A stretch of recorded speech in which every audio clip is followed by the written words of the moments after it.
اے لوگو تم سب کے سب اللہ کے در کے فقیر ہو، محتاج ہو، اور اللہ وہ ذات ہے جو غنی بھی ہے اور حمید بھی۔ غنی کا مطلب بے پرواہ، جسے کسی کی ضرورت نہ ہو۔ حمید کا معنی قابل تعریف۔ تو اللہ نے ہمیں اس آیت میں بتایا کہ ہم سب اللہ کے در کے محتاج ہیں۔ اللہ تعالیٰ نے انسان کو اشرف المخلوقات پیدا کیا، سب سے زیادہ عزت والی مخلوق، اور انسان کو عزت دے کے یہ بتایا کہ تم نے صرف میرے سامنے جھکنا ہے، کسی اور کے سامنے نہیں جھکنا۔ کسی اور کے سامنے جب انسان جھکتا ہے تو اس جھکنے کی دو قسمیں ہیں۔ ایک قسم ایسی ہے جس سے وہ اسلام سے ہی خارج ہو جاتا ہے، اور ایک قسم ایسی ہے جس سے اسلام سے خارج تو نہیں ہوتا لیکن اس کی عزت اللہ کی نظر میں گر جاتی ہے۔ ایک جھکنا جس سے انسان اسلام سے ہی خارج ہو جاتا ہے وہ ہے وہ ذلت اور کسی اور کے سامنے وہ انکساری جو عبادت کہلاتی ہے، یعنی کسی اور کی عبادت پہ آ جانا۔ عبادت کسے کہتے ہیں؟ کسی کے سامنے کسی کی ایسی تعظیم کرنا کہ آپ کا یہ نظریہ ہو کہ جس کی میں تعظیم کر رہا ہوں لہو سلطۃ غیبیۃ، اس کو ایک غیبی قدرت حاصل ہے، جس قدرت کے ذریعے یقدر بها علی النفع والضرر بغیر السبب، کہ وہ بغیر کسی سبب کے میری مدد کر سکتا ہے، مجھے نفع پہنچا سکتا ہے یا مجھے نقصان پہنچا سکتا ہے۔ جب کسی کے بارے میں آپ کا یہ نظریہ ہوگا کہ یہ مجھے فائدہ پہنچا سکتا ہے اور نفع، اور یہ فائدہ اور نفع کسی لاجک کے تحت نہیں، ویسے ہی جب چاہے پہنچا سکتا ہے، اس جذبے کے ساتھ جب آپ کسی کی تعظیم کریں گے تو یہ تعظیم عبادت کہلائے گی، یہ اللہ کے علاوہ کسی اور کے لیے جائز نہیں ہے۔ سمجھ رہے کہ نہیں سمجھ رہے بھائی؟ یہ جو ہمیں کہا جاتا ہے کہ غیر اللہ کی عبادت شرک ہے، تو یہاں عبادت کا مطلب سمجھیں۔ عربی میں عبادت جو ہے نا، جو قرآن میں حدیث میں عربی میں عبادت مختلف معنوں میں یہ لفظ استعمال ہوتا ہے۔ غلامی، عبادت کا لفظی مطلب کیا ہے؟ غلامی۔ تو صرف غلام بننے سے آدمی شرک تھوڑی ہو جاتا ہے، مشرک تھوڑی ہو جاتا ہے کسی کا غلام بننے سے۔ غلامی تو جو کمپنی کے ملازم اپنے باس کی غلامی کر رہے ہوتے ہیں، خادم اپنے آقا کا غلام ہوتا ہے۔ تو عبادت کا لفظی ترجمہ تو ہے غلامی، لیکن عبادت جب ہم کسی کی کر کے مشرک بن جاتے ہیں تو اس میں صرف اس سے غلامی مراد نہیں ہوتی۔ اصل میں آج کل نا توحید ہی کو ڈیفائن نہیں کیا جا رہا کہ توحید کہتے کس کو ہیں، شرک کسے کہتے ہیں، تو بڑے مسائل کھڑے ہو گئے ہیں معاشرے میں۔ بعض لوگوں نے ہر چیز کو شرک کہنا شروع کر دیا، کیونکہ توحید کا لفظ اس سے لوگ محبت کرتے ہیں تو انہوں نے فتوے جھاڑنا شروع کر دیے، جو بھی کسی کی تعظیم کرے گا اس کو کیا کہنا شروع کر دیا؟ مشرک۔ اور بعض لوگوں نے اتنی تعظیم شروع کر دی کہ مشرک بھی ہو گئے، مگر ان کا وضو بی بی تمیزہ کا وضو ہے۔ وہ توحید کی جتنی مرضی دھجیاں اڑا دیں ان کی توحید ٹوٹتی نہیں ہے۔ بی بی تمیزہ کا وضو سنا ہے؟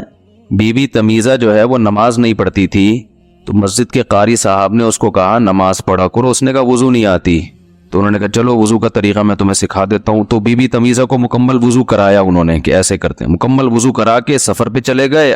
8-10 سال کے بعد قاری صاحب واپس آئے، بی بی تمیزہ سے پوچھا نماز پڑھ رہی ہو؟ کہا الحمدللہ 10 سال میں ایک نماز بھی قضا نہیں کی۔ بھائی وضو بھی کرتی ہو؟ وہ تو آپ کرا کے چلے گئے تھے۔ تو یہ 10 سال سے بی بی تمیزہ کے 6 بچے ہوئے، اس میں بھی وضو نہیں ٹوٹا ان کا۔ تو یہ بڑا پاورفل وضو ہے یا نہیں ہے؟ تو بعض لوگوں کی توحید اتنی پاورفل ہوتی ہے کہ وہ جو مرضی کرتے رہیں ان کی توحید ٹوٹتی نہیں ہے۔ یا رسول اللہ مدد بھی ہے، یا غوث اعظم بھی مدد، اور علی بھی مشکل کشا، اور فلاں بھی مشکل کشا، فلاں بھی حاجت روا، ساری دنیا سے مدد مانگیں گے اور یہ نظریہ رکھیں گے ہم جہاں بیٹھے ہیں جدھر سے نبی کو پکاریں، نبی ہماری پکار سنتے ہیں، ہماری پکار کا جواب دیتے ہیں، ہماری حاجت روائی کرتے ہیں۔ تو یہ اتنی پاورفل توحید ہے کہ یہ کچھ بھی کرتے رہو یہ توحید ان کی ٹوٹتی نہیں ہے۔ تو یہ اس سے تو بی بی تمیزہ کا وضو ہو گیا یہ۔ تو افراط و تفریط غلو ہے۔ بعض لوگ توحید کے معاملے میں ایسے سینسٹیو ہیں کہ ان کی نظر میں ہر ایک کیا ہے؟ مشرک ہے۔ وہ اگر کسی کو دیکھیں گے نا اپنے پیر صاحب کے جوتے اٹھا رہا ہے تو وہ بھی گویا مشرک ہے، اس نے تعظیم کی۔ کسی بزرگ کا ہاتھ چوم رہا ہے تو وہ بھی مشرک۔ فضائل اعمال کی کرامتیں جو ہے وہ بھی کیا ہیں؟ حالانکہ وہ کرامتیں ہیں کرامت تو توحید کی علامت ہوتی ہے کہ اللہ اپنے بندوں کے ہاتھوں یہ بھی کر سکتا ہے. تو اللہ کی توحید کی دلیل ہے, قدرت کی دلیل ہے کہ اللہ نے کسی بزرگ کے ہاتھ پہ یہ بھی کر کے دکھا دیا. یہ تو اللہ کی قدرت کی دلیل ہے, بزرگ کی قدرت کی تھوڑی دلیل ہے. لیکن اس کو بھی انہوں نے کیا کہنا شروع کر دیا؟ شرک. فضائل صدقات بھی شرک, فضائل اعمال بھی شرک. مگر یہی کرامتیں جب بخاری اور مسلم کے محدثین اور راویوں سے صادر ہوں تو وہاں کوئی کلپ مارکیٹ میں نہیں آئے گا. چپ, ٹھیک ہے نا؟ سمجھ رہے ہیں؟ فضائل اعمال یا فضائل صدقات میں کوئی بزرگ کی کرامت ہے کہ مردہ زندہ ہو گیا تو فلانا ہو گیا تو ڈمکانا ہو گیا, تو وہ شرک. لیکن وہی کرامت کسی ایسے محدث سے منقول ہو جو بخاری اور مسلم کے راویوں میں سے ہو تو کوئی کلپ ان لوگوں کا مارکیٹ میں نہیں آئے گا. چپ ہو جاتے ہیں, منافق ہیں. تبھی ہم بار بار کہتے ہیں کوئی سامنے بیٹھے گا تو بات کرے. آدمی بیٹھتے ہی نہیں کم وقت سامنے کبھی نہیں بیٹھیں گے. تو کرامت شرک نہیں ہوتی, کیونکہ کرامت کی نسبت کس کی طرف ہوتی ہے؟ اللہ کی طرف. بزرگ کی طرف مجازن نسبت کی جاتی ہے. معجزہ اصل میں اللہ کی طرف منسوب ہوتا ہے. معجزے کی نسبت پیغمبر کی طرف مجازن ہوتی ہے, حقیقتاً نہیں ہوتی. حضرت عیسیٰ علیہ السلام کہتے تھے احیی الموتى, میں مردوں کو زندہ کرتا ہوں. حالانکہ ہمارا یہ نظریہ حضرت عیسیٰ مردوں کو زندہ نہیں کرتے تھے, نہ کر سکتے تھے, یہ طاقت کسی بشر میں ہے نہیں. لیکن حضرت عیسیٰ کی طرف مردوں کو زندہ کرنے کی نسبت یہ شرک نہیں ہے, اس لیے کہ یہ حقیقی نسبت نہیں ہے. اللہ زندہ کرتا تھا, زبان حضرت عیسیٰ کی استعمال ہو رہی ہے تو مجازن ان کی طرف نسبت کر دی. تو بعض لوگوں کو شرک کے فتوے لگانے میں ماسٹر, اور بعض ایسے کہ ان کی توحید بی بی تمیزہ کے وضو کی طرح, وہ ٹوٹنے کا نام لے گی نہیں. تو میں اصل میں یہ عرض کر رہا تھا کہ کون سی تعظیم ایسی ہے جو عبادت کہلاتی ہے اور جس کی وجہ سے انسان اسلام سے خارج ہو جاتا ہے. تو کہتے ہیں کسی کے سامنے ایسی تواضع, ایسی انکساری اور ایسی ذلت, کسی ایسے کے سامنے جس کے بارے میں آپ کا یہ نظریہ ہو کہ یہ میرے نفع اور نقصان پر قدرت رکھتا ہے اور نفع اور نقصان پہنچانے کے لیے کسی سبب کا محتاج نہیں ہے. ایک مثال دیتا ہوں, مثال کے بغیر بات سمجھ میں نہیں آتی. دیکھو ہم نماز میں اتحیات میں بیٹھتے ہیں دو زانوں, کیا خیال ہے, بیٹھتے ہیں کہ نہیں بیٹھتے؟ ہاتھ ہمارے کہاں ہوتے ہیں پتہ ہوگا نا آپ لوگوں, گھٹنوں کے قریب ہوتے ہیں ہاتھ. دو زانوں بیٹھنا یہ نماز میں اللہ کے سامنے ہم تمیز سے بیٹھتے ہیں نا, یہ تمیز سے بیٹھنا صرف ایک تعظیم ہے یا عبادت بھی ہے؟ بولو بھائی, صرف تعظیم نہیں ہے بلکہ عبادت ہے. لیکن یہی تمیز سے آپ اپنے ابا کے سامنے بھی بیٹھتے ہوگے اگر تمیزدار خاندان سے آپ کا تعلق ہوگا. بعض دفعہ انسان تمیز سے اپنے ابا کے سامنے بھی بیٹھا ہوتا ہے نا, دو زانوں. بھائی ٹانگیں تو نہیں پھیلاتے نا ابا کے سامنے, تمیز سے نہیں بھی بیٹھے تو ایک دفعہ بیٹھ کے دیکھیں. ابا بیٹھے ہیں تو آپ دو زانوں تمیز سے ان کے سامنے ایسے کر کے بیٹھ گئے تو کیا مشرک ہو جاؤ گے؟ ہے بھائی. حضرت جبریل علیہ الصلاۃ والسلام جب انسانی شکل میں رسول اللہ صلی اللہ علیہ وسلم کی خدمت میں حاضر ہوئے تو دو زانوں آپ کے سامنے آ کے بیٹھے. فَأَسْنَدَ رُكْبَتَيْهِ إِلَىٰ رُكْبَتَيْهِ وَوَضَعَ كَفَّيْهِ عَلَىٰ فَخِذَيْهِ. حدیث کے الفاظ ہیں کہ اپنے گھٹنوں کو آپ صلی اللہ علیہ وسلم کے گھٹنوں سے ملایا. یہ جب ہی ممکن ہے جب دونوں دو زانوں بیٹھے ہوں. ارے بھائی اتحیات کی شکل میں جب بیٹھے ہو تو ہی گھٹنا گھٹنے سے مل سکتا ہے نا. اور پھر آ کے نبی صلی اللہ علیہ وسلم سے سوال پوچھا مل ایمان, ایمان کیا ہے؟ تو یہ بڑی تمیز سے ادب احترام سے بیٹھے تھے نبی کے پاس, وہی پوزیشن جو اتحیات میں ہوتی ہے. تو کیا ہم یہ کہیں گے کہ حضرت جبریل نے محمد صلی اللہ علیہ وسلم کی تعظیم کی, وہی تعظیم جو ہم اللہ کی کرتے ہیں, تو گویا آپ نے عبادت کی, گویا پھر آپ معاذ اللہ مشرک ہو گئے؟ تو یہ کہنا درست ہوگا؟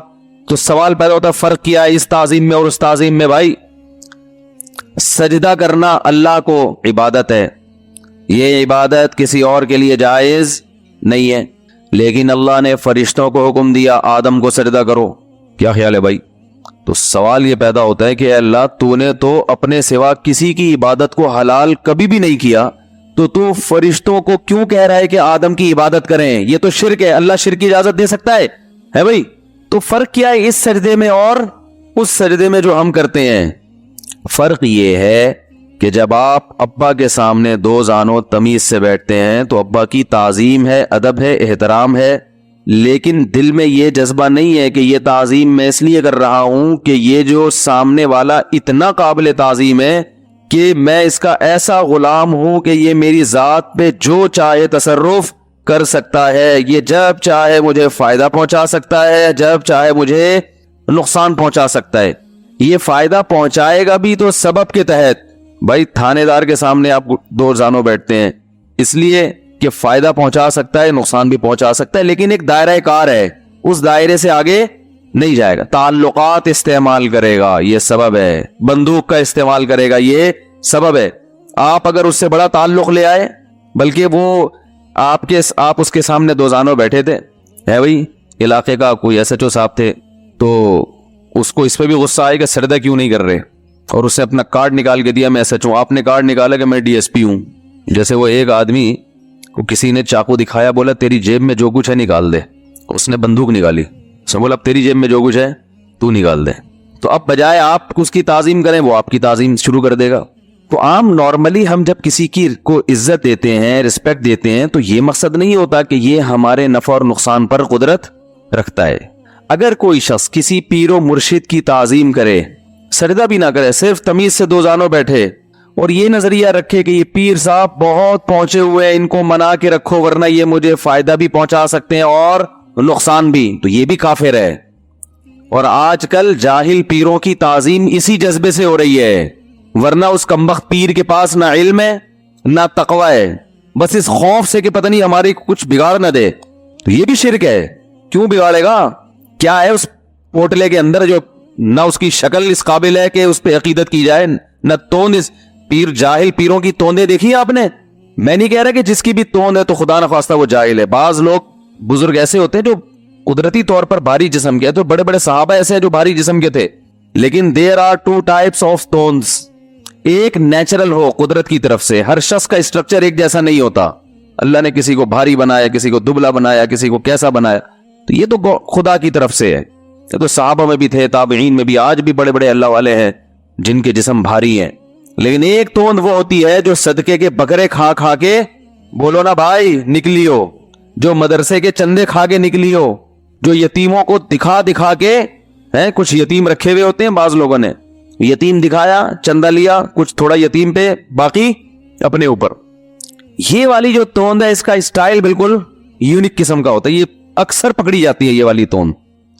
لیکن افسوس کی بات ہے ایسی توندوں والوں کے عقیدت مند زیادہ ہیں، جو اس قسم کی توند رکھنے والے لوگ ہیں ان سے عقیدت کرنے والے زیادہ ہیں، اور ان سے عقیدت کرنے والے ٹوٹ کے عقیدت کرتے ہیں۔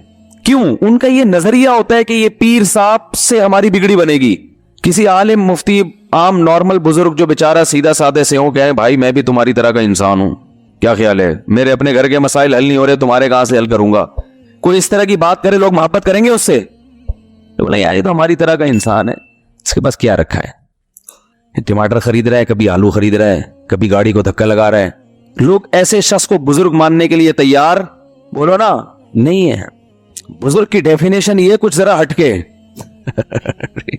کچھ ہٹ کے ہو۔ کیا بتاؤں میں، نام لے لے کے بتا سکتا ہوں کون کون الو بنا رہا ہے طبیعت سے، کہ نام لینا مناسب نہیں ہے، بیانات بہت پھیل گئے ہیں، طبیعت سے الو بنا رہے ہیں۔ بعض ایسے ہیں جو بڑی فٹنس بھی ہے ان کی، توندے نہیں نکلی، وہ اور ڈیڑھ ہوشیار ہے۔ انہوں نے کہا توند، آج کل مفتی صاحب نے توند کے خلاف کچھ بولنا شروع کیا تو فٹنس بھی ہے ان کی، چہرے پہ ایسا رونق، آپ بھول جاؤ بھائی، ایک نمبر کی کیا بتاؤں میں حرام خور ہیں۔ تعویذوں اور گنڈوں کے نام پہ لوگوں کو طبیعت سے الو بنایا ہوا ہے۔ یوٹیوب کے چینل چلا رہے ہیں، رسالے نکال رہے ہیں، ہر مہینے رسالے نکل رہے ہیں، یہ پڑھ لو تو یہ ہو جائے گا، یہ پڑھ لو تو وہ ہو جائے گا، فلانا جن، فلانی چڑیل، فلانا موکل، حصار۔ لوگ ان ناموں سے ہی بڑے متاثر ہوتے ہیں، یار موکل، یہ تو ہمارے موکل کو بھی، حمزاد کو بھی جانتا ہے، ٹوپی ڈرامہ ہے، موکل حمزاد کچھ بھی نہیں ہوتا، بکواس ہے، آپ ہی ہو بس، اور کچھ نہیں ہے۔ وہ کہنا آپ کے موکل پہ قبضہ کر لیا ہے، بولے بھائی کیا ہے، کس پہ قبضہ کیا ہے، دکھا تو صحیح۔ بہت دن ہو گئے عاملوں کی گتنی بنائی ہے میں نے، مجھے بھی ابھی عجیب سا فیل ہو رہا تھا ٹھیک ہے نا، عجیب سے کچھ کمی سی محسوس ہو رہی تھی۔ اصل میں کچھ دن پہلے میں نے ایک پیر کو دیکھا ہے، 2-4 دن پہلے، ماشاءاللہ وہ اور اس کے مریدین پھٹنے والے ایک دھماکے کے ساتھ، خود بخود ہی کھا کھا کے نا، ایک وقت کی نماز نہیں ہے مسجد میں تکبیر اولیٰ کے ساتھ، نہ پردے کے احکام میں پابندی ہے، کوئی مونچھیں ایسے رکھی ہوئی ہیں جیسے کوئی پتہ نہیں کوئی محلے کا ڈاکو ہے۔ پہلے کم از کم لوگ شکل دیکھتے تھے کہ کچھ چہرے سے لگے، اب شکل کا بھی کانسیپٹ ختم ہو گیا۔ کہتے ہیں ان کے پاس کچھ ایسے علوم ہیں جو علماء کے پاس نہیں علوم پہ چل رہے ہیں علوم. ابھی پچھلے ہفتے ایک بہت بڑے عامل سے میری ملاقات ہوئی. عالم نہیں عامل, جنہوں نے بڑے کورسز کیے ہوئے ہیں عملیات کے. میں ان کو سائڈ پہ لے گیا, میں نے کہا چھاؤں میں آؤ یار. تو میں نے کہا مجھے تو پتا ہے کہ تم طبیعت سے الو بنا رہے ہو لوگوں کو, تم نے پتہ نہیں فلاں جگہ بھی چلا کاٹا, فلاں جگہ بھی چلا کاٹا. میں نے کہا مجھ سے نہیں چھپاؤ یار, مجھے تو پتا ہے کہ تم کیا کر رہے ہو, الو بنا رہے ہو. کہہ رہے خدا کی قسم الو بنانے کے علاوہ کچھ بھی نہیں ہے اس میں. اور کہا میں چونکہ مشہور ہو گیا بڑا, بہت بڑا, تو جو چھوٹے چھوٹے مجھ سے آ کے کہتے ہیں, جو چھوٹے عامل ہیں, وہ سمجھتے ہیں ہم تو الو بنا رہے لیکن شاید یہ سچی مچی کا ہو.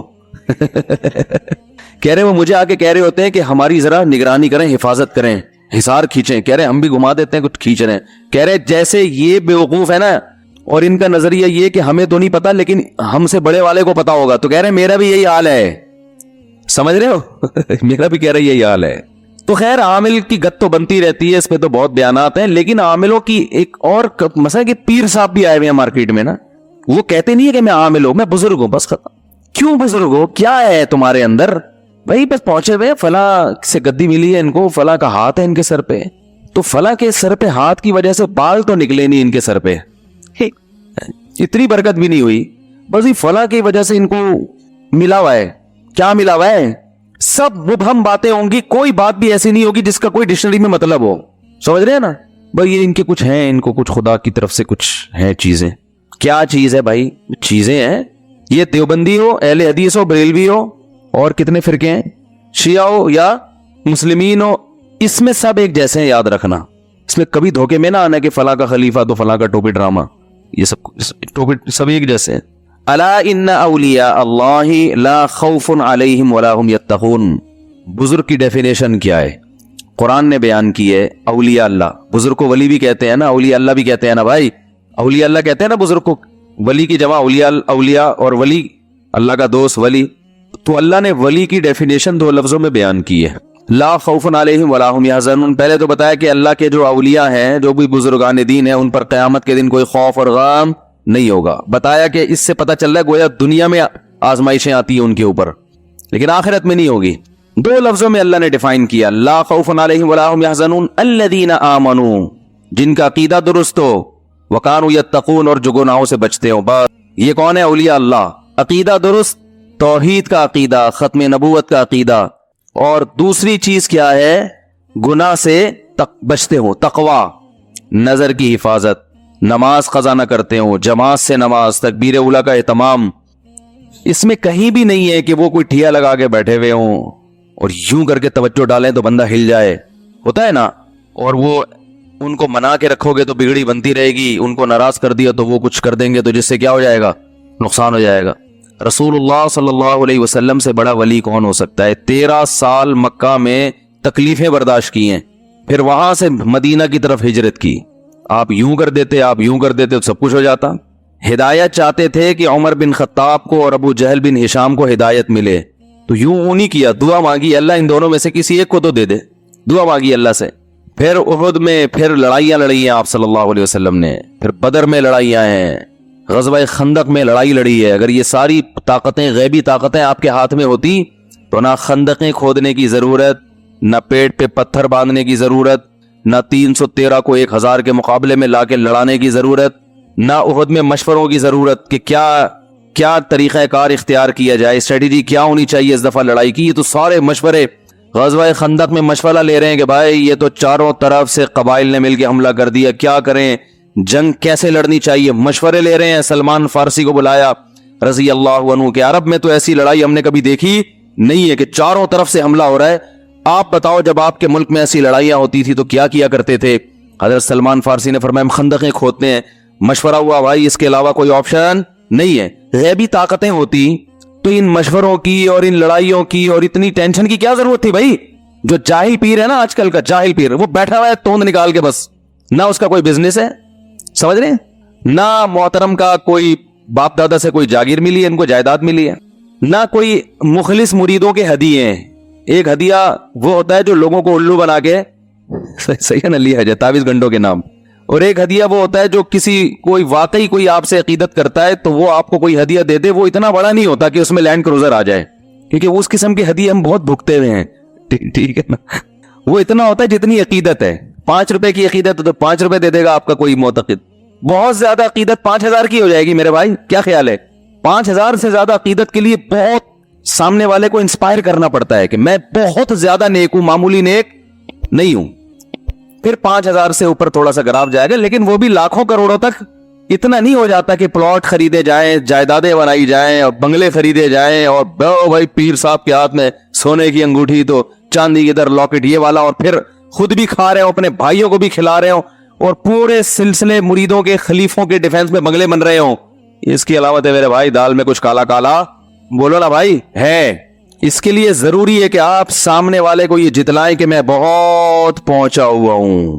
مجھ پہ انویسٹ کرنا گویا اپنے اوپر انویسٹ کرنا ہے, سمجھ رہے ہو نا. مجھے خوش رکھو گے تو بگڑیاں بنتی رہیں گی, مجھے ناراض کرو گے تو بگڑی, بولتے کیوں نہیں بھائی, بگڑی بگڑ جائے گی تمہاری, خراب ہو جائے گی. ریٹ چل رہے ہیں آج کل, پیر صاحب آپ کے علاقے میں آئیں گے تو اتنا ان کا اتنے پیسے ملیں گے. پیر صاحب آپ کے گھر کھانا کھائیں گے تو چونکہ آپ کے گھر جلوہ افروز ہوئے, ہوائیں انہوں نے آپ کے گھر میں چھوڑی ہے, جو بھی انہوں نے الٹے سیدھی چیزیں کھائی ہے نا, تو پھر اس کے اتنے چارجز مرید کے ذمے ہیں. مولانا اشرف علی تھانوی رحمہ اللہ تعالی, اللہ ان کی قبر کو نور سے بھر دے, بسا اوقات لوگ ان کے پاس ہدیہ لے کے آتے تھے نا تو وہ انکار کر دیتے تھے. وہ کہتے تھے کہ اب یہ رواج چل پڑا ہے کہ جب کسی پیر و مرشد کے پاس جانا ہے تو ہدیہ لازمی لے کے جانا ہے, اب یہ رواج چل پڑا ہے, اس کو ختم. بعض دفعہ مرید کے دل میں یعنی وہ خوش نہیں ہوتا دل سے, وہ کہہ رہا ہے پیر صاحب کو اگر نہیں دیے تو وہ کیا سوچیں گے. یہ پہلے زمانے میں ہوتا تھا بہت زیادہ. ایک سیٹھ نے ان کو بھری محفل میں ایک بڑی رقم دی ہدیے کے طور پہ. کیا اللہ نے جگر عطا کیا تھا, حضرت مولانا اشرف علی تھانوی رحمہ اللہ نے وہ بھری محفل میں اس سے گفٹ وصول کیا, ہدیہ وصول کیا, بھاری رقم تھی. پھر اس کو تنہائی میں الگ سے بلا کے وہ سارا گفٹ واپس کر دیا. سمجھ رہے ہیں بات کو کہ نہیں سمجھ رہے؟ کہا دیکھو مسئلہ یہ ہے کہ ہر دفعہ گفٹ دینا جب بھی کسی سے ملاقات ہو یہ ویسے ہی ٹھیک نہیں ہے. اس سے یہ وہم ہونے لگتا ہے پتہ نہیں یہ مجبور ہو کے تو نہیں دے رہا, کہیں دل کی خوشی ہے نہیں, اور یہ سوچ کے دے رہا ہے کہ پتہ نہیں کیا سوچیں گے پیر صاحب, خالی ہاتھ ہی آ جاتے ہیں ہمیشہ. تو فرمایا کہ ہونا تو یہ چاہیے تھا. اور دوسری بات یہ کہ آپ سے میری بے تکلفی نہیں, میں آپ کو جانتا نہیں ہوں, اور اتنا بڑا گفٹ آپ نے اٹھا کے مجھے, اتنا بڑا ہدیہ آپ نے, اتنی بڑی رقم مجھے دے دی. کہا ہونا تو یہ چاہیے تھا کہ میں اسی وقت آپ کو واپس کر دیتا, لیکن اس وقت سب کے سامنے واپس کرنے میں آپ کی توہین تھی, میری عزت تھی. میری عزت تھی, لوگ بولیں گے مولانا صاحب کو اتنا بڑا یعنی لفافہ ملا اور مولانا صاحب نے واپس کر دیا. بھائی مولانا کی عظمت کو سلام ہے. فرمایا اب یہ واپس کرنے میں نہ تو میری کوئی عزت ہے اور نہ آپ کی کوئی توہین ہے. سمجھ رہے کہ نہیں سمجھ رہے بات؟ بھری محفل میں لے لیا اس کی عزت رکھنے کے لیے, اور چپکے سے لے جا کے اس کو بولو بھائی واپس کر دیا. یہ ہمارے علماء تھے. تو ہدیہ لینا دینا بری چیز نہیں ہے, لیکن یہ دل پہ بوجھ کے ساتھ نہیں ہونی چاہیے کہ جا رہے ہیں پتہ نہیں حضرت جی کیا سوچیں گے کہ خالی ہاتھ اٹھ کے آ گئے, ویسے تو بڑے محبت کے اظہار کیا کرتے تھے اور آج جب بھی آتے ہیں سڑا ہوا منہ لے کے آ جاتے ہیں. جہاں یہ تصور آنا شروع ہو جائے تو علماء کہتے ہیں پھر اس گفٹ کو واپس کرو. باقی تو تہادوا تحابوا حدیث میں آتا ہے, ایک دوسرے کو ہدایہ لیا دیا کرو, اس سے محبت بڑھے گی. لیکن یہ ہدیہ نہیں بلکہ جرمانہ بن جاتا ہے بعض دفعہ. بعض علاقوں میں یہ دستور ہے, کوئی مولانا صاحب کہیں بیان کے لیے جائیں تو لازمی اس کے پیسے ان کو ملتے ہیں. میں پنجاب میں گیا 2004 کی بات ہے, میرے مختلف علاقوں پہ بیان, ہم نے کراچی میں تو یہ دیکھا نہیں کہ بیان کے بھی پیسے ملتے ہوں. یہاں تو پورا تیل نکال کے نا سرنج سے جلسے میں بٹھائیں گے 4 گھنٹے, آدھے گھنٹے ہمارا بیان ہے, اس سے 1.5 گھنٹہ پہلے نعتیں چلیں گی, ہم چلے گی, پھر مختلف خطیب آئیں گے, پھر ہمارا بیان ہوگا, پھر اس کے بعد پھر پروگرام چلے گا. 2 3 4 گھنٹے گئے, اس کے بعد واپس آ رہے ہیں, گھر والے پوچھے کیا ملا, ثواب ملا بھائی بہت زیادہ. بس یہاں یہ رواج ہے اور یہ اچھا رواج ہے. ہم تو کراچی کے عادی تھے بھائی, جہاں بھی بیان کے لیے جاؤ بس ثواب ملتا ہے, دعائیں ملتی ہیں, مفتی صاحب بہت اچھا بیان کیا, اللہ آپ کو جزائے خیر دے. بس ہمارے لیے یہی بڑی خوشی کی بات ہوتی, یار چلو لوگوں کو فائدہ ہو گیا. خیر جی, جلدی سے بات کو سمیٹتے ہیں. تو کسی کے سامنے ایسی تعظیم جس میں یہ آپ کا یہ نظریہ ہو کہ یہ میری بگڑی بنا سکتا ہے, مجھے نفع پہنچا سکتا ہے, نقصان پہنچا سکتا ہے, تو ایسی تعظیم اسلام میں کیا ہے میرے بھائی؟ شرک ہے, اور یہ اسلام میں جائز نہیں ہے. تو اور وہ تعظیم جو اس کے علاوہ وہ بڑوں کا احترام ہے وہ شرک نہیں ہے. تو میں نے جو موضوع شروع کیا تھا انتم الفقراء الی اللہ, اے لوگو تم سب اللہ کے در کے فقیر ہو, سارے کے سارے اللہ کے در کے فقیر ہو. تو اللہ انسان کو یہ چاہتے ہیں کہ دونوں قسم کی تعظیمیں. اچھا ایک تعظیم یہ ہوتی, ایک ہوتی ہے تعظیم, ایک ہوتی ہے اپنے آپ کو دوسرے کے سامنے ذلیل کر دینا. کسی کی تعظیم تو رسپیکٹ ہے نا, وہ تو جائز ہے, لیکن اپنے آپ کو کسی کے سامنے ذلیل کرنا جائز نہیں ہے, یہ اللہ برداشت نہیں کرتے. اور ذلیل کیسے کیا جاتا ہے؟ ذلیل مختلف طریقوں سے کیا جاتا ہے. بعض لوگ ایسا جھک رہے ہوتے ہیں اپنے باس کے سامنے کہ جیسے بھی گر جائیں گے سجدے میں, لیکن ذلیل ہونے کی سب سے بڑی علامت ہے کسی سے بھیک مانگنا. آج ہمارے معاشرے میں لوگوں سے مانگنے کا عنصر بڑھتا چلا جا رہا ہے. اسلام نے استغنا سکھایا ہے کہ دوسرے کی جیب میں جو کچھ ہے اس سے مایوس ہو جاؤ, وہ تمہارا ہے بھائی, وہ میرا نہیں ہے. لوگ اپنی دولت کیوں چھپاتے ہیں؟ اس لیے چھپاتے ہیں نا کہ اگر بتا دیا تو قرضہ مانگنے آ جائے گا کل. یہ ایسا ہی ہوتا ہے کہ نہیں ہوتا؟ بیگم سے بھی چھپایا جا رہا ہے. بیگم کو لوگ صحیح تنخواہ نہیں بتاتے کہ یہ پھر مانگنے آ جائے گی. ساس کو نہیں بتاتے, ساس مانگ لیں گی. داماد کو نہیں, سسر کو نہیں بتاتے, دوستوں کو نہیں بتاتے. ہر آدمی چھپا رہا ہے. میرے تو تعلقات ہر طرح کے لوگوں کے ساتھ ہیں نا. بعض لوگ بڑے مالدار ہیں, غریب بھولیے میں گھومتے ہیں, مجھے بتا دیتے ہیں, ان کو پتا ہی ہم سے پیسے نہیں مانگے گا. الحمدللہ یہ ایک امیج اچھا پبلک کے سامنے گیا ہوا ہے. تم جن کو بہت اعتماد ہوتا ہے نا کئی سال رہنے کے بعد, وہ بھی بتاتے ہیں. ان کو ڈر ہوتا ہے مولوی صاحب بھی کیا مانگیں گے, پیسے ہی نہ مانگ لیں کہیں. اگر بتا دیا, مانگنا جائز ہے استغنا کے ساتھ. وہ تو کسی سے بھی مانگا جا سکتا ہے. بھائی یہ ضرورت ہے, اگر دینی ہے دو, نہیں دینی تو نہیں دو. یہ تو یہاں تک تو ٹھیک ہے.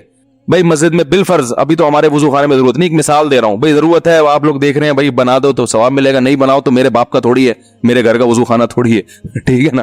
بھائی یہ یتیم خانہ خرچ کر لو, ثواب ملے گا. نہیں کرتے تو میرے بچے تو یتیم الحمدللہ نہیں ہے, لیکن ثواب ملے گا آپ کو اگر کرتے ہو یتیم خانوں پہ خرچ. وہ مدرسہ بن رہا ہے, یہ تو جائز ہے. یہ فرد واحد سے بھی مانگ سکتے ہیں. لیکن ایک مانگنا وہ ہوتا ہے جس میں سامنے والے کو یہ احساس ہو کہ یار یہ کیا مصیبت بن گیا یہ آدمی. تو اس لیے لوگ اپنی تنخواہ, اپنی انکم دوسروں کو بولو بھائی نہیں بتاتے. اور میں خود بھی بھگتا ہوا ہوں. میرے والد صاحب کا انتقال ہوا تو بڑی وراثت ملی تھی, میں نے بتا دی, ہمیں تجربہ ہی نہیں تھا. دوسرا پوچھ رہے کتنے پیسے ملے, بانے کا اتنے ملے ہیں. ماشاءاللہ بڑی خوشی ہوئی اس وقت, تو اس کو بڑی خوشی ہوئی. پوری رات پھر وہ سوچتا رہا کہ اس کے پاس اتنے پیسے ہیں, اس کو کاروبار کا تو پتہ نہیں ہے, تو یہ کیسے نکالے ہم. دوسرا آیا, مولانا صاحب ماشاءاللہ آپ کے والد صاحب کا انتقال, اللہ تعالیٰ ان کی مغفرت فرمائے, آپ کو ماشاءاللہ وراثت کتنی ملی؟ بھائی ہم تو دوستوں یاروں کو بتا دیا کرتے تھے. بھائی اس میں کیا چھپانا ہے یار, اللہ کی نعمت ہے. ٹھیک ہے جانا تو دنیا میں سب نے, اللہ تعالیٰ ان کی افسوس تو ہمیں ظاہر انتقال کا افسوس ہوتا ہے نا. ہمارے والد صاحب تو ہمارے نام دنیا زندگی میں کچھ کرنا چاہتے تھے, ہم نے نہیں کروایا. سب آپ کا ہے, ہمارا نہیں ہے. کوئی بہت بڑی وراثت نہیں تھی کہ آپ سوچے کہ پھر آ جائیں یار, اچھا ہمیں کیوں نہیں بتایا یار, ابھی تمہیں پتہ چل. جتنی بھی تھی, چاہے 5,000 ہو, چاہے 10,000 ہو, چاہے 1 کروڑ ہو, چاہے 5 لاکھ ہو, چاہے 2 لاکھ ہو, ہر چیز کے خریدار مارکیٹ میں موجود. اگر آپ بولو گے مجھے 1 لاکھ روپے ملے, تو یہ بھی بہت سے لوگوں کی نیندوں کو 1 لاکھ بھی اڑائے گا کہ یار 1 لاکھ بھی تو پیسے تو ہے نا, تو 50,000 لگا دو, 50 آپ کے 50 میں 50 دے دو, تو میں اس سے 1 مہینے میں اتنے کما کے یہ اصل بھی ریٹرن ہو جائے گا. ٹھیک ہے, ایسے ڈرامے ہوتے ہیں. تو جو ہے وہ کیا نام ہے, ہم بے وقوفی میں بتا دیا کرتے تھے بھائی اتنے ملے. آپ کو کتنے ملے؟ بھائی اتنے ملے. کیا کیا ملا؟ بھائی یہ ملا. تو وہ ماشاءاللہ ایسا بھوکتا ہم نے طبیعت سے. بڑے قریبی لوگ آ کے, بھائی ایکچولی ایک بزنس ہے میرے دماغ میں, میں چاہتا ہوں کہ آپ ویسے ہی مولوی آدمی ہے, پیسے ختم ہو جائیں گے, تو ایکچولی ایک بزنس ہے میرے ذہن میں آیا. میرے تو کوئی شوق نہیں, لیکن آپ کا فائدہ ہو جائے گا. اور ہمیں چونا لگا کے فلاں اتنے 1,000 اس کو پکڑا ہے, اتنے 1,000 اس کو پکڑا ہے. وہ کپڑے کا کاروبار کرے گا, وہ پلاٹوں میں انویسٹمنٹ کرے گا, وہ گولے گنڈے کی ریڈی لگائے گا, وہ سبزیوں کا کاروبار کرے گا. اور اس کے بعد ایک دن آیا کہ ہم اپنی ایف ایکس کو 40,000 میں قسطوں پہ ایف ایکس خریدی میں نے. سمجھ رہے ہو, وہ بھی ایک شاگرد ہے, زکات سمجھ کے مجھے دے دی ہوگی. پیسے لیے اس نے, لیکن بعض دفعہ انسان کہتا ہے اب کیا یہ بغیر فری میں تو لیں گے نہیں. 40,000 کی ایف ایکس خریدی میں نے قسطوں پہ. ڈینٹنگ پینٹنگ کا کام ہاتھ سے کیا ہے اس میں, یعنی چھت گری بھی ہے تو یوں کیا, تو ایف ایکس میں یہ بڑا فائدہ. تو پھر دوبارہ اللہ نے الحمدللہ, اب میں کوئی ایسا غریب آدمی نہیں ہوں, اللہ کا شکر ہے, سب کچھ کھانے پینے کو اللہ دے رہا ہے ہمیں. دوبارہ اللہ نے کھڑا کر دیا اپنے پاؤں پہ, بلکہ اس سے بھی گئے تھے, وہ بھی بہت بعد میں لی. تو لوگ کیوں چھپاتے ہیں بھائی؟ بتا دیا تو فوراً اس کے دل میں فاسد خیالات آنا شروع ہو جائیں گے. تو آپ اپنے آپ کو ایسا بنا دیں کہ لوگ آپ پر اعتماد کر کے بتائیں کہ میرے پاس 1 ارب روپیہ ہے. ٹھیک ہے نا, ایسا اپنے آپ کو بنا دو. تو پتہ ہے بھائی اس کی صحت پہ کوئی اثر پڑنے والا نہیں ہے کہ اس کے پاس 1 کروڑ ہے, 1 ارب ہے, 10 ارب ہے, 20 ارب. میرے پاس بڑے بڑے لوگ آتے ہیں, بتاتے ہیں میری اتنی فیکٹریاں ہیں, میرے اتنے ہیں, میں اتنا ارب پتی آدمی ہوں, میرا یہ کارڈ رکھ لیں. ادھر ہم کارڈ لے کے ادھر ڈسٹ بن میں, الحمدللہ میرا یہ معمول ہے. یہ جتنے لوگ مجھے کارڈ دیتے ہیں نا, میں یوں ہوں, میں یوں ہوں, یہ اس خوش فہمی میں نہ رہے کہ میں کارڈ سیو کرتا ہوں. بھائی میرے کس کام کا ہے تو صحیح ہے نا. وہ فیکٹری ہے ماشاءاللہ, اللہ اور 2 فیکٹریاں بنائے آپ. تو وہ کہتے ہیں آپ کو کوئی کام پڑے, بھائی ہم دعا کرتے ہیں اللہ کرے کہ ہمیں کوئی ایسا کام نہ پڑے کہ ہاتھ نہ پھیلانے پڑے کسی کے سامنے, اور اللہ نے اب تک بچایا ہوا ہے. تو فوراً میں گھر والوں کو کہتا ہوں بھائی یہ کارڈ ہے ڈسٹ بن میں, یہ ڈسٹ بن میں ڈال دو. تو اپنے آپ کو انسان ایسا بنائے کہ کسی کوئی فیکٹری کا مالک ہے, کوئی کیا ہے, بھائی آپ کی بلا سے میں تو, جو مجھے اللہ دے رہا ہے میرا تو وہی ہے بس, جو میرے بٹوے میں پیسے پڑے ہوئے ہیں وہ ہے میرے, باقی سارے تمہارے ہیں میرے نہیں ہے نا. دیکھو نبی صلی اللہ علیہ وسلم سے صحابی نے پوچھا, حدیث کا مفہوم ہے عزت کا طریقہ کیا ہے, کیسے عزت حاصل ہو, حدیث کا مفہوم ہے. آپ نے فرمایا جو کچھ لوگوں کے پاس ہے اس سے مستغنی ہو جاؤ, جو کسی دوسرے کی جیب میں بے پرواہ, بھائی وہ تمہارا ہے میرا نہیں ہے, ختم. سمجھ رہے ہیں کہ نہیں سمجھ رہے؟ یہ چیز مارکیٹ میں کیا چل رہی ہے, شاٹ چل رہی ہے. ہر آدمی نا ایسے جیسے وہ چائے کی نگاہوں سے نا, ان کو پتا ہے کہ اس کو پتا چل گیا میرے بٹوے میں اتنے پیسے, ایسے سونگنا شروع کر دے گا یہ, وہیں سے اس کا ایٹیٹیوڈ ہی چینج ہو جاتا ہے. آپ کی نظر میں امیر ہو غریب ہو برابر. ہاں یہ ایک الگ بات ہے کہ جو معاشرے میں عزت دار آدمی ہوتا ہے اس کو تھوڑا الگ طریقے سے بات کی جاتی ہے, کیونکہ وہ تھوڑی سی بے عزتی پر غصے ہو جاتا ہے. یہ حدیث میں آتا ہے انزل الناس منازلہم, جو جس کا مقام ہے اس کو وہ مقام دو. یہ ایک الگ چیز ہے کہ مالدار آدمی کو آپ نے ایئر کنڈیشن روم میں بٹھا دیا, غریب آدمی کو آپ نے سادہ کمرے میں بٹھا دیا کیونکہ وہ اے سی کا عادی ہے, یہ پنکھے پہ گزارا کر لے گا. یہ استغنا کے خلاف نہیں ہے, یہ تو جیسے جو ہو اس کو وہ عزت دینی چاہیے. لیکن کسی سے لالچ کرنا, نظر رکھنا, لوگوں کے کارڈ سنبھال کے رکھنا, چندہ مانگنا ہے تو بھائی اوپنلی مانگو ساری دنیا سے چندہ. یہ کوئی اپنا خاص ریلیٹیو ہے اس سے آدمی ذکر کر دے اس کا. تو یہ آج کل بہت چل رہا ہے کہ بھائی سگے بھائی کو نہیں بتا رہے لوگ, سگے بھائی کا بھروسہ ختم ہو گیا کہ یہ مانگ لے گا. تبھی جس کے پاس جاؤ نا لوگ اپنی ہمدرد, بھائی میں تو مخروج چل رہا ہوں, گزارا ہی نہیں ہو رہا. پھر تنائی میں جا کے کہہ رہا ہوگا اللہ تیرا دیا میرے پاس بہت کچھ ہے, میں اس لیے کہہ رہا تھا کہ یہ ڈر بھی رہے ہوتے نا اللہ کا عذاب نہ آ جائے, اللہ اس کو بتا دیا نا یہ کھا جائے گا مجھے. میرے پاس خواتین کہتی ہیں میاں ایسا میاں ویسا. میں نے کہا چرس تو نہیں پیتا میاں آپ کا؟ نہیں بھائی چرسی نہیں, اللہ کا شکر ہے چرسی نہیں ہے, شکر ادا کرو چرس نہیں پی رہا, ٹھیک ہے نا. میاں کیا ہوتے ہیں آج کل بہت سے, بولو نا, چرسی بھی ہوتے ہیں. بھائی میاں ٹائم نہیں دیتا, وہ بھائی رات کو تو گھر میں آ جاتا ہے نا, ہاں رات کو آ جاتا ہے, باقی سارا دن دوستوں میں بیٹھے رہتا ہے. ایسے ایسے میاں بھی ہیں آوارہ گردی میں ہی لگے رہتے ہیں, رات بھی گھر میں بیگم کو ٹائم بولو نا نہیں دیتے. تو اپنے سے کمتر کو دیکھو نا. میرے میاں جو ہے نا وہ خرچہ نہیں اٹھاتے. او بھائی بنیادی نان نفقہ مل رہا ہے, روٹی, دوپہر کا کھانا, رات کا, وہ ختم کہتے ہیں نہیں صرف یہی تھوڑی ہوتا ہے. مجھے پتا ہے یہی نہیں ہوتا, لیکن بہت سے یہ بھی نہیں کر رہے ہوتے, بہت سے یہ بھی نہیں کر رہے ہوتے. پھر عورتیں ترستی ہیں کہ چلو آدھا تم کر لینا, آدھا راشن ہم ڈال لیں گے, شادی تو کر لو, ٹھیک ہے نا, کوئی اچھا میاں تو مل جائے. یہ کم از کم پورا خرچہ تو اٹھا رہا ہے, اگرچہ وہ پورا اتنا نہیں دے رہا جتنا عام لوگ دیتے ہیں. گزارا تو ہو رہا ہے نا. میاں کا نام تو لگا ہوا ہے. ساس کے مسئلے بہت گھروں میں ہیں, ساس یہ کرتی ہے, ساس وہ کرتی ہے. تو میں بتاتا ہوں ساسیں تو اس سے بھی زیادہ خطرناک ہوتی ہیں. تو نبی, اچھا مرد کے بارے میں بھی ایسا ہی ہے, بھائی بیگم یہ نہیں کرتی, وہ نہیں کرتی, یہ نہیں کرتی. ابے فلاں کی بیگم کو جا کے دیکھ, ٹھیک ہے نا, فلاں کو جا کے دیکھ, تو شکر ادا کر. ایک صاحب نے بڑے دیندار تھے, وہ کہہ رہے یار میری بیگم جو ہے نا وہ صحیح پردہ نہیں کرتی ہے, میری بیگم جو ہے یہ کرتی ہے وہ کرتی ہے, دیندار نہیں ہے. تو میں نے کہا یار نماز پڑھتی ہے؟ اس نے کہا. میں نے کہا موٹا موٹا پردہ کرتی ہے, ایسا تو نہیں بالکل ہی ماڈرن اور لڑکی بن کے اسکرٹ پہن کے جا رہی ہو؟ کہہ رہے نہیں ایسے. میں نے کہا شکر کرو بھائی, ایسے ایسے لوگ ہیں خود دیندار ہیں, حاجی نمازی, بیگم صاحبہ سلیو لیس کپڑے پہن کے بازاروں میں گھومتی ہیں. تو شکر ادا کرو, چلو واجبی پردہ تو ہے نا, کم از کم زیادہ کے چکر میں گزارا چلاؤ, کیونکہ مسائل ہے نا. بڑی مصیبت سے بچنے کے لیے چھوٹی مصیبت کو برداشت کرنا پڑتا ہے. علیحدگی کے بعد بڑی مصیبتیں ہیں, وہ زیادہ ٹینشن ہے وہ. کیونکہ یاد رکھو شیطان جو ہے نا یہ بہت بڑی فلم ہے, آپ کو بتا دوں میں, شیطان اتنی بڑی فلم ہے نا کہ میں نے دنیا میں شیطان سے بڑی فلم نہیں دیکھی. یہ پتہ ہے کیا کرتا ہے کمبخت, جب آپ ساتھ رہو گے نا تو ایک دوسرے کی نیگیٹو چیزیں لے کر آئے گا سامنے. جس دن آپ میں علیحدگی ہوئی, آپ ایک دوسرے کی پازیٹیو چیزیں یاد دلاتا ہے. پھر یہ جن میاں بیوی میں بھی طلاقیں ہوئی ہیں نا, تو جب ساتھ رہ رہے تھے تو شوہر بھی بیوی کی نیگیٹو چیزوں کو, عورت بھی شوہر کی نیگیٹو چیزوں کو زیادہ دیکھ رہے ہوتے ہیں. یہ بھی نہیں کرتی, یہ بھی نہیں کرتی, وہ کہتی ہے یہ بھی نہیں کرتا, وہ بھی نہیں کرتا. جب طلاق ہوتی ہے نا شیطان علیحدگی, پھر آدمی کہتا ہے یار اس میں تو یہ بھی کرتی تھی, یہ تو یہ بھی کرتی تھی, یہ تو یہ بھی کہیں اور شادی ہو جائے گی نا، پھر آپ کہو گے یار پرانی والی کم از کم ایسی کمبخت تو نہیں تھی، اس میں اتنا تو شعور تھا یار، ٹھیک ہے تمیز سے بات نہیں کرتی تھی لیکن یار اتنا تو تھا کہ اگر میں چائے کا بولتا تو چائے تو بنا کے دے دیتی تھی۔ یہ شیطان ہے۔